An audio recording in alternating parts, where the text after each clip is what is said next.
হৈছে আমি দোকান খুলিব আহিয়ে দেখা পাইছো যে আমাৰ ওপৰৰ টিন কাটিছে, টিন কাটি ভিতৰত সোমাইছে, সোমাই মোৰ দোকানৰ অলপ বস্তু নিলে, কাপোৰ নিছে, মোবাইল চাৰ্জাৰ নিছে, অলপ কেছ পইচা আছিলে। এনেকুৱাই আপোনাৰ 5-6খনমান দোকান হৈছে চালেঙহাটত।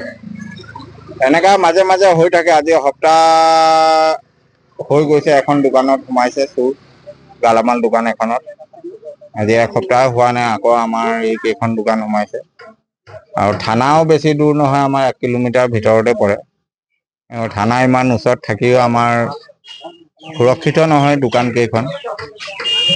তাকে এতিয়া কেনেকে আমি কি কৰিব পাৰো, কিবা চিন্তা চৰ্চা কৰিব লাগিব। দোকান আমাৰ যিহেতু আমাৰ দোকান কেইখন আছে, সব দোকানীয়ে মিলি কিবা এটা চিন্তা চৰ্চা কৰি কিবা এটা হেৰি কৰিব লাগিব।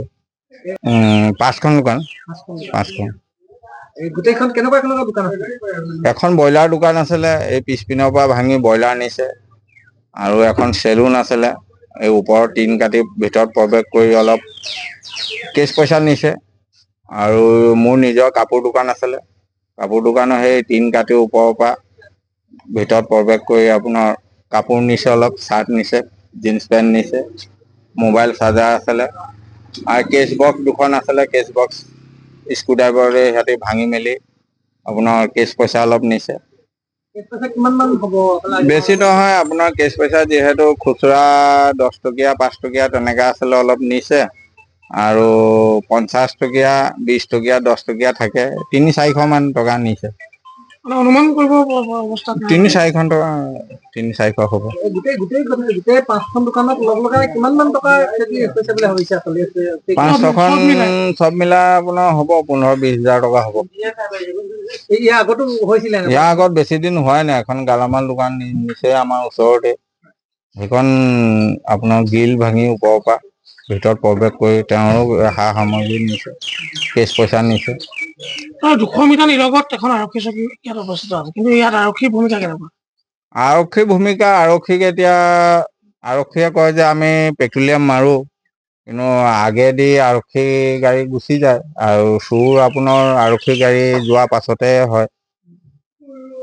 তেওঁলোকে কিমান মান সময়ত আইডিয়া তেনেকা নাই, এইবিলাক আপোনাৰ 12 বজাৰ পাছতে হয়। এতিয়া আৰক্ষীক জনোৱা হৈছে নেকি? হয়, জনোৱা হৈছে। তেওঁলোকে আহি চাই মেলি গ'ল, লিখি মেলি লৈ গৈছে। হোৱা আজি কেইবা বছৰ ধৰি এনেকুৱা ধৰণৰ ছমাহ মূৰে মূৰে, 6 মাহ 8 মাহ বছৰেকত মূৰে 2-3বাৰ এনেকুৱা অঘটন ঘটিয়ে থাকে। গতিকে এইবাৰো যোৱা ৰাতি অঘটন আকৌ দুনৰাই ঘটিবলৈ সক্ষম হ'ল। তেওঁলোকে এটা ইয়াত দুষ্কৃত্য কৰ্ম কৰা কিছু ব্যক্তি জড়িত আছে যেন লাগে। তাৰ লগত সংগতি ৰাখি তেওঁলোকে সুবিধা বুজি এই ধৰণৰ বেয়া কামবিলাক কৰিবলৈ সুবিধা পায়। আৰু আমাৰ স্থানীয় যিসকল দোকানী আছে, তেখেতসকলেও মানে ধৰক পাহৰি যাবলৈ দিয়ে 2 দিনমান, তাৰপিছত আকৌ তেওঁলোকে এই ধৰণৰ অঘটনবিলাক ঘটাবলৈ সক্ষম হয়। ইয়াতে দুৰ্ভাগ্যৰ বিষয়, আমাৰ প্ৰশাসন বিষয়াও ইয়াত ওচৰতেই লাগি আছে। আৰু আমাৰো ইয়াত ঘৰে দোকানীয়া থকা কিছুমান দোকানো আছে, কিন্তু কোনেও মানে ৰাতি যেতিয়া তেওঁলোকে এইবিলাক দুষ্ট কৰ্ম কৰে, তেতিয়া তাৰ ক'বলগীয়া একোৱেই নাথাকে। তাকে আজিলৈকে আমি তেওঁলোকক কোনো ধৰণৰ ক্লু পোৱা নাই, যাতে আমি তেওঁলোকৰ পৰা এই ধৰণৰ ধৰা পেলোৱাৰ ব্যৱস্থা কৰিব পৰা নাই। ইয়াকে কৈ আৰক্ষী নিষ্ক্ৰিয়তাৰ বাবে এনেকুৱা কাৰ্যক্ৰম হৈছে বুলি মই ক'ব নোখোজো, কিন্তু যিহেতু ওচৰতে তেওঁলোকে আছে, আমি ৰাতি তেওঁলোকক যেতিয়া তেওঁলোকে এটা আৰক্ষী বাহিনীয়ে নিশা ঘূৰা ইয়াত চোৱা চিতা কৰে, গতিকে সেইফালৰ পৰা ক'ব গ'লে আমি তেওঁলোককো দূষিত কৰিব লাগে বুলি ভাবোঁ।